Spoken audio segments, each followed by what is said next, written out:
thrilling for me to get to say these words to you. Buenos Aires, bienvenidos al Eras Tour!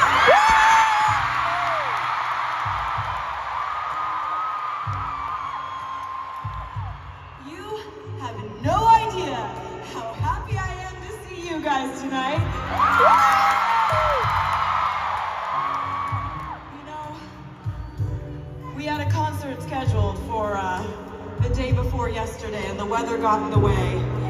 And I was so nervous and scared that you wouldn't be able to come to the postponed show. And I was thinking about your travel arrangements and thinking about how you were gonna make it work. And I'm just so emotional looking at all of you here tonight. Thank you so much for making it work, you guys.